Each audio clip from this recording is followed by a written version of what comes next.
Bienvenue dans la capsule le passé. Pour parler d'une action terminée, donc au passé, on utilise le prétérit.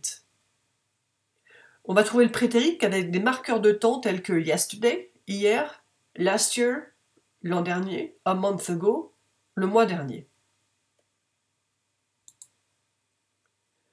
Comment se forme le prétérit? À l'affirmation, on va avoir deux cas. Pour les verbes réguliers, facile, on va prendre la terminaison ed qu'on va coller au verbe.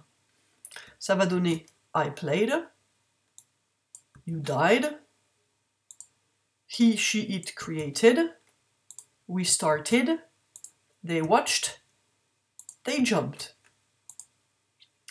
Un petit rappel, il faut absolument qu'on entende votre terminaison ed. Soit elle va se terminer par d, soit par t, soit par id. Played, watched, created. Pour ce qui est des verbes irréguliers, eux ne vont pas se comporter comme les autres. Je vais avoir le sujet, le verbe, mais je ne vais pas coller la terminaison ed. Je vais me référer à la deuxième colonne des verbes irréguliers. Win, won, won va faire donc won.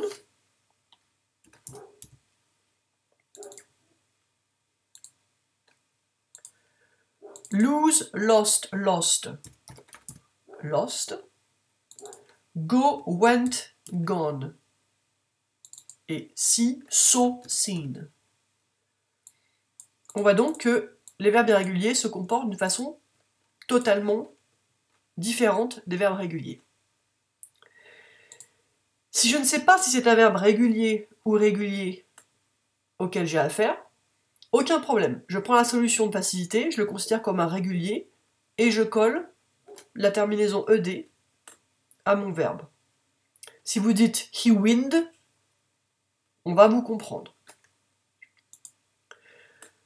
En ce qui concerne la négation, pour dire par exemple que je n'ai pas joué, il n'a pas perdu, nous n'avons pas voté, ça n'a pas brûlé, je vais rajouter didn't juste avant le verbe. Ça va donner I didn't play. He didn't die. We didn't vote. On voit ici que je n'ai absolument plus la terminaison ed et tous les verbes se comportent de la même manière. Pour une question, même chose. Tous les verbes, qu'ils soient réguliers ou irréguliers, vont se comporter de la même manière.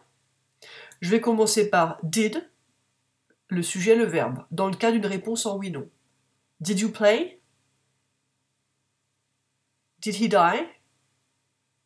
Did you see? Dans ce cas-là, deux réponses courtes possibles. Did you play? Yes, I did. Ou bien, no, I didn't.